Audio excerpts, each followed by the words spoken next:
Ser podcast. Hoy por Hoy Magazine.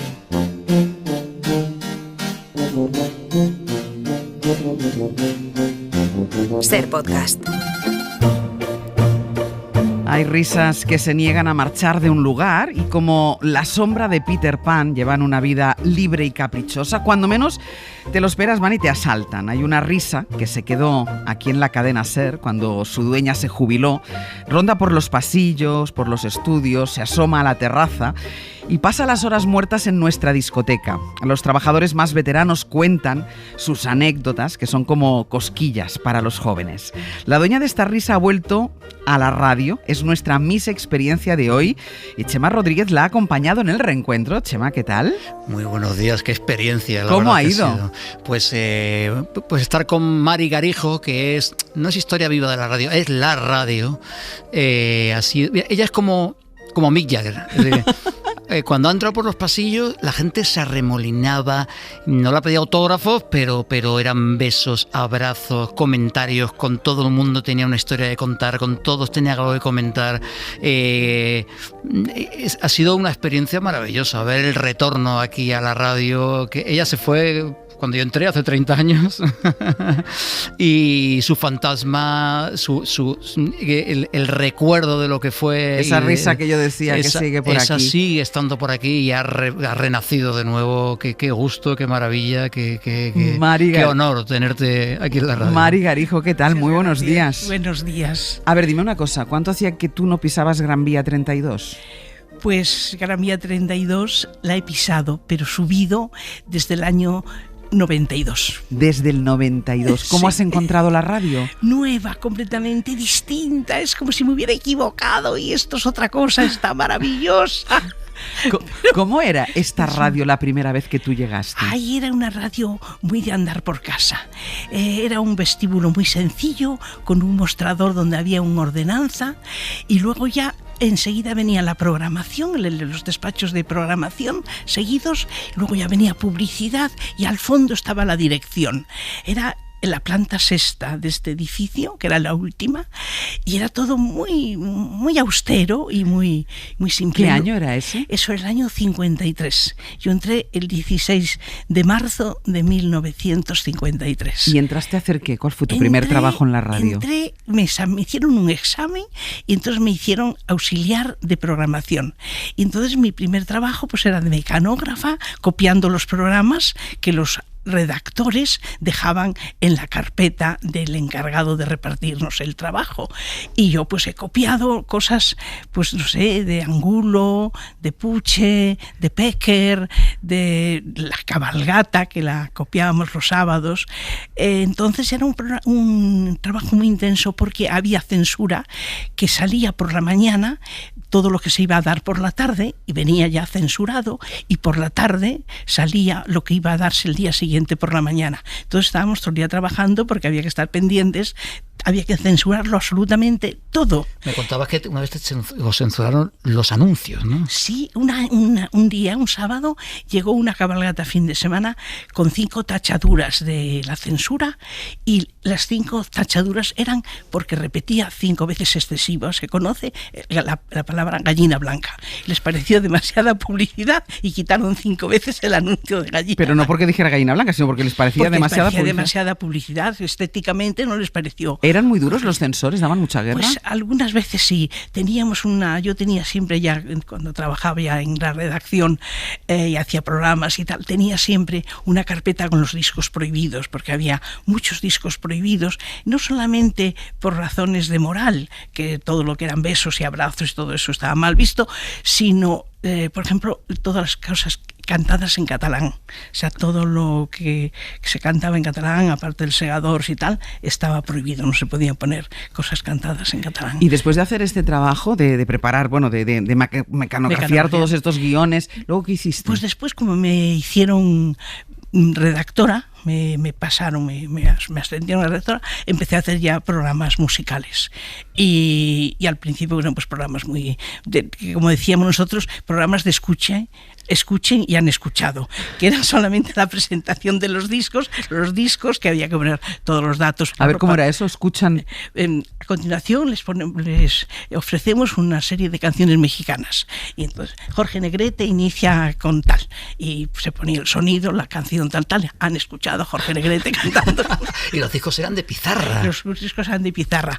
Pero yo ya asistí a los primeros LPs, a los discos de 33 revoluciones y los de 45 revoluciones, y aquello fue algo impresionante. Porque los de pizarra había que cambiarlos cada 3 minutos. Los de pizarra era una barbaridad, sobre todo en programas largos. Por ejemplo, el concierto en la tarde, que era un concierto que escribía el guión Antonio de las Heras, y eran sinfonías, conciertos, era un programa de 1 hora de duración. Entonces, por ejemplo, una sinfonía de Beethoven, ya no digo la novena, una sinfonía, pues necesitaba un montón de discos porque cada cara eran 3-4 minutos. Y había que cambiarlos. Entonces había que cambiarlos, se llevaban dos juegos completos de la sinfonía, se ponía un tocadiscos abocado al primer disco y el otro tocadiscos a la vuelta de ese disco, para que cuando terminara la primera cara, sin notarse en absoluto, entrase la siguiente. Eran maestros los que manejaban los discos. Y dime una cosa, Mari, ¿tú te pones a hacer programas musicales porque te gustaba la música o te gustó la música a raíz de hacer programas musicales? No, a mí me gustaba mucho la música.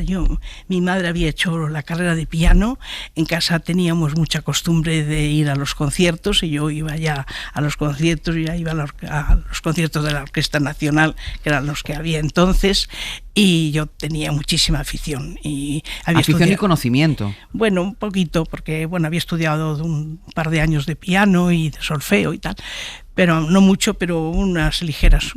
Y en casa había mucha afición a la música, y entonces yo iba ya a los conciertos y claro, ya me decanté. Y la sigues teniendo con 90 años, con 90 años sigues yendo a conciertos prácticamente todos los días y tienes abonos en el Teatro Real. Hoy esta tarde tengo a la Academia St. Martin in the Fields en el ciclo de Ibermúsica, en el B, en el auditorio.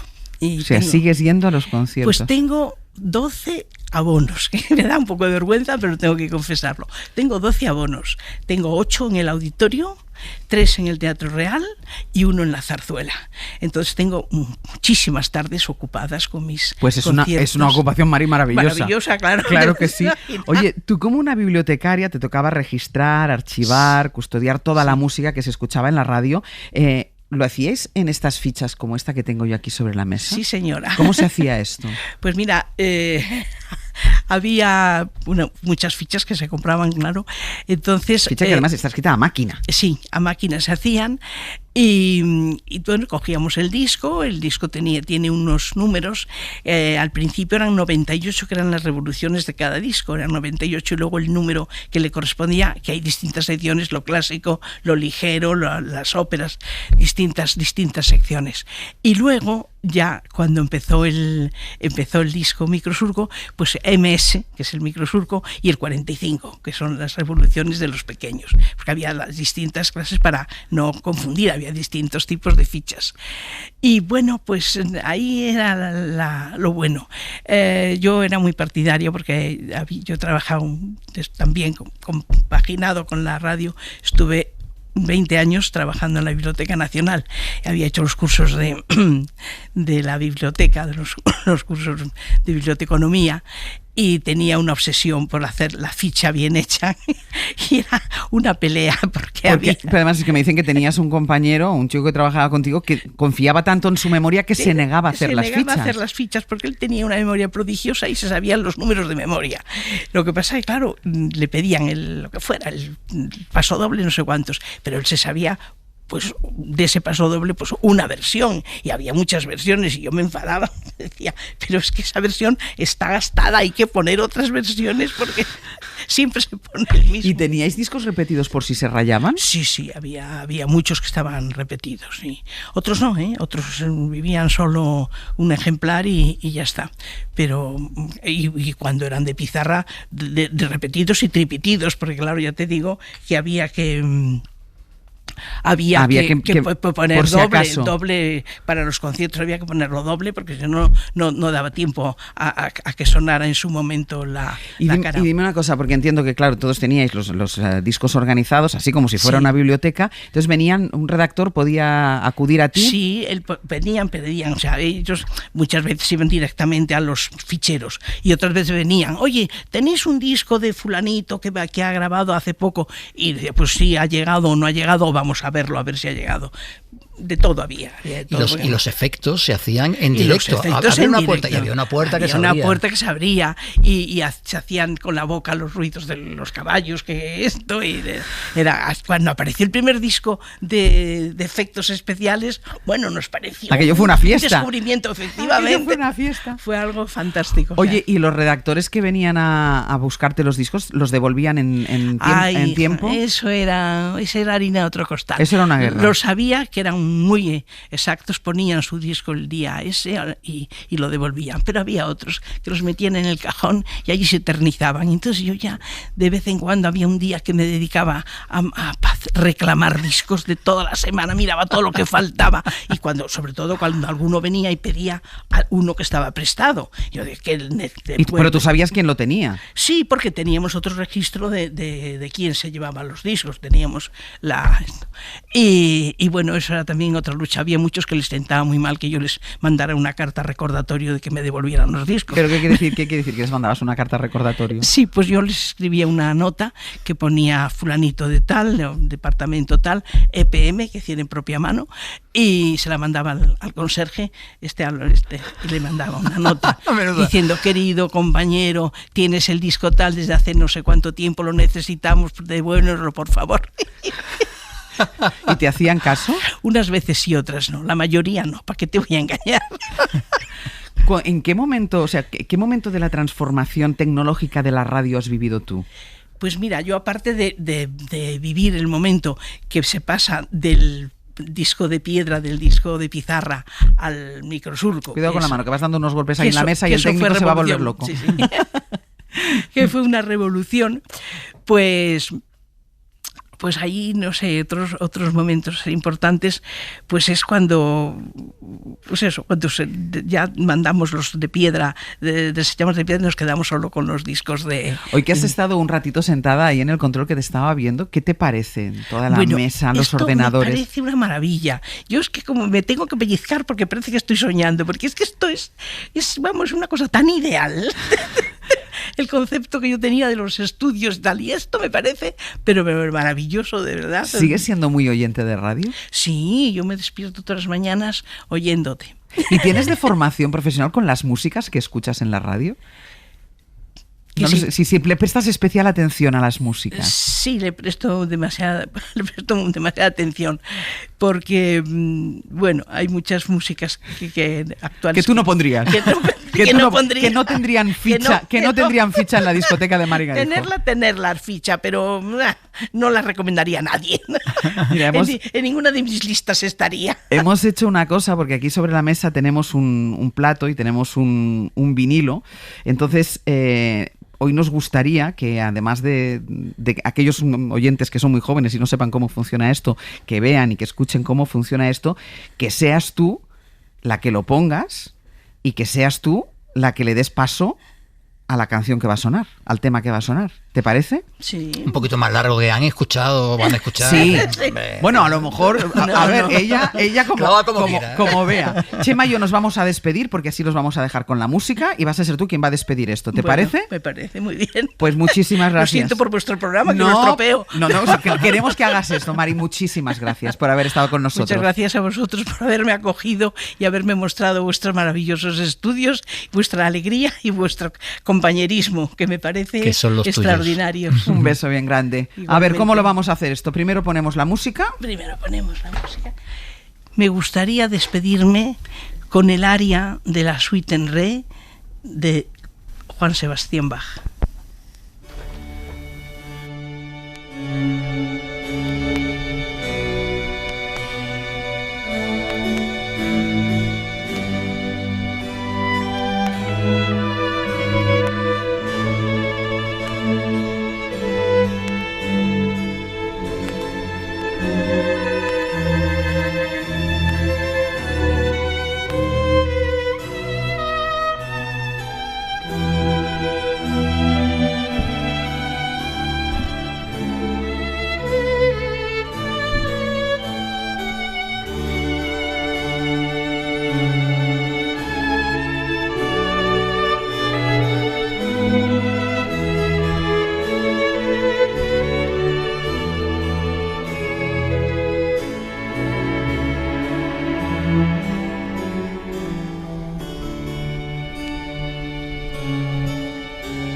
Para no perderte ningún episodio, síguenos en la aplicación o la web de la SER, Podium Podcast o tu plataforma de audio favorita.